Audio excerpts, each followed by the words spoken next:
have claustrophobia, yet Luther Jensen abandons me in a stopped elevator so he can bring some flu medicine to his assistant. I ask for a divorce after that. He signs the papers without hesitation and laughs about it with his friends. She's just throwing a tantrum. Her parents are dead, so there's no way she'll leave me. Besides, there's a 30-day cooling off period for divorces, right? I'll generously let this matter slide once she regrets this, and she'll be back. The following day, he shares an intimate photo of himself with his assistant. I want to record every moment of your shyness. I count the days until I'm free. Then, I calmly pack my stuff and make a call. Can you buy me a flight ticket to Nanderton, Uncle David? Chapter That's wonderful, Tabby. I'm so happy that you're finally coming back after all these years. The voice of a middle-aged man rose excitedly from the other end of the line. My uncle, David Norbury, was thrilled to hear from me just as the call ended.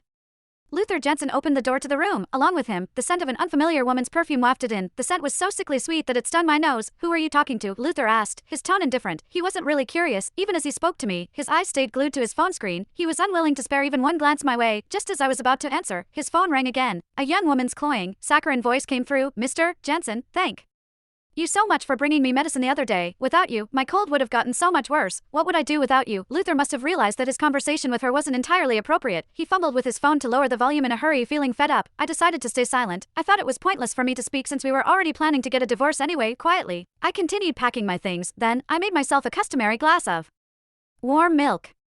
After Luther finished his call, he sat on the couch and flipped through his financial newspaper as usual. He habitually reached out for the Earl Grey tea I always brewed for him. However, it wasn't there this time. He finally looked at me with an irritated expression as he snapped, "Ugh, is there a need for you to be so petty? All I did was fail to come to your aid when the elevator broke down. Sasha has a relative who's a doctor. He said your claustrophobia isn't even a big deal, so stop being so dramatic. Besides, you're the one who brought up divorce." And I agreed. Why the long face all day? Previously, I had worked late one night and ended up getting trapped in the elevator. The power had gone out completely, and my phone had been dying. At that moment, my claustrophobia had kicked in. With trembling hands, I had called Luther for help, but all he had said was, "Can't you figure it out yourself? I'm busy." Then my phone had died, and I had blacked out. Later, I had found out that he had given his assistant, Sasha Knox, several days off. He had coincidentally been delivering cold medicine to her the evening I had gotten trapped in the elevator, and so, I had decided to file for divorce. Once the divorce is finalized, you won't have to deal with my long face anymore, I replied calmly, not letting it interrupt what I was doing. I thought Luther would be pleased. To my surprise, he suddenly raised his voice and exclaimed, "Don't come crying to me when you regret it."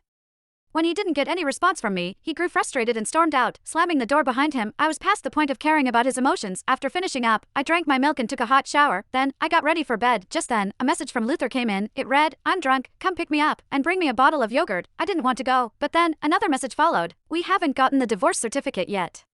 You still have to fulfill your duties as my wife." Exhausted, I reluctantly grabbed my things and headed out. When I arrived at the club, Luther's voice and Sasha's grating laughter reached my ears immediately. This brought my thoughts back to the night when I first brought up divorce. That evening, Luther had also been drunk. One of his friends had asked, "Luther, are you sure you want to divorce Tabitha?" Luther had laughed dismissively and replied,